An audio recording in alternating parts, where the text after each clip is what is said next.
কিসে রিজিক বাড়ে, কি করলে রিজিকে ভরপুর বারাকা হয়, রিজিকের চাবিকা ঠিক কোথায়, কোন পথে চললে রিজিকে ভরপুর বারাকা হবে, আমার জীবনে বরকত নেমে আসবে রিজিকে, এটা জানতে মনে যাচ্ছে না আমাদের? হ্যাঁ, কষ্ট হচ্ছে আপনাদের? কষ্ট হচ্ছে? তাহলে কি করলে রিজিকে ভরপুর বারাকা হয়, কি করলে আমার জীবনে ভরপুর বারাকা নেমে আসে, এই পয়েন্টটাতে আমরা একটু আলোকপাত করি। যেসব কাজ করলে আমাদের জীবনে রিজিকে আসমানি বারাকা নেমে আসবে, আমাদের রিজিকে আসমানি বারাকা নেমে আসুক, আমরা চাই কি চাই না? সবাই আমরা চাই নিশ্চয়ই। যে কাজ করলে রিজিকে আসমানি বারাকা আসে, এর এক নম্বর হচ্ছে তাকওয়াল্লাহ, আল্লাহর ভয়। আল্লাহ তাআলা বলছেন, ওয়া মাইয়াত্তাকিল্লাহা ইয়াজআল লাহু মাখরাজা ওয়া ইয়ারযুকহু মিন হাইসু লা ইয়াহতাসিব। যে আল্লাহকে ভয় করে, যে আল্লাহ সচেতন, আল্লাহ তাকে মাখরাজ, মাখরাজ মানে কি জানেন? ওই যে এক্সিট লেখা না এদিকে, এই এক্সিটকে আরবিতে বলে মাখরাজ, মানে কোথাও আটকাবেন না, বের হওয়ার রাস্তা আছে, কোথাও আটকাবেন না, বের হওয়ার রাস্তা আল্লাহ তাআলা অ্যারেঞ্জ করে দিবেন। You will have the way out from crisis.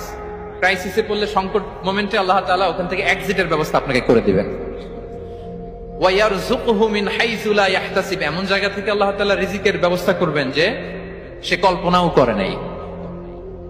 এরকম অনেক সময় হয় না যে আমি ভাবিও নাই যে এখান থেকে আমার রিজিকের বন্দোবস্ত হতে পারে, কোত্থেকে যে রিজিক চলে আসলো, এরকম জীবনে মাঝে মাঝে হয় কি হয় না? ব্যবস্থা করেন কে? যারা আল্লাহ তাআলাকে ভয় করে, যারা আল্লাহ সচেতন, তাদেরকে আল্লাহ তাআলা স্পেশাল রিজিক দিয়ে ধন্য করেন। তাকওয়াল্লাহ। পুরো কোরআনের মূল শিক্ষা কি,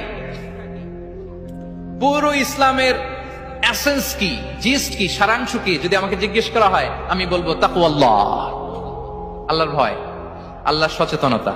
আল্লাহ is watching me, Allah is observing me.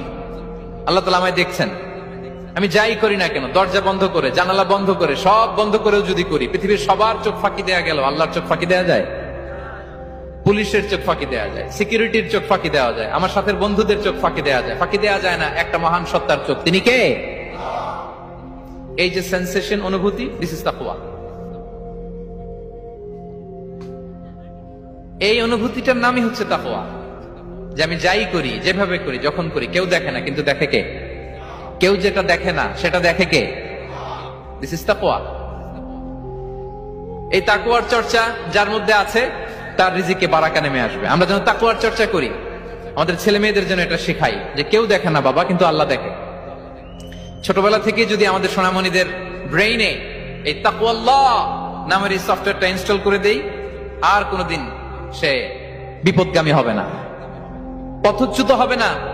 ওই ছেলেকে দিয়ে আর পৃথিবীতে অন্যায় করানো যাবে না, সে পাপ কাজ করবে না, সে অন্যায় কাজ করবে না, সে অন্যের রাইটস নষ্ট করবে না, সে দুর্নীতি করবে না, সে ঘুষ খাবে না, সে সুদ খাবে না।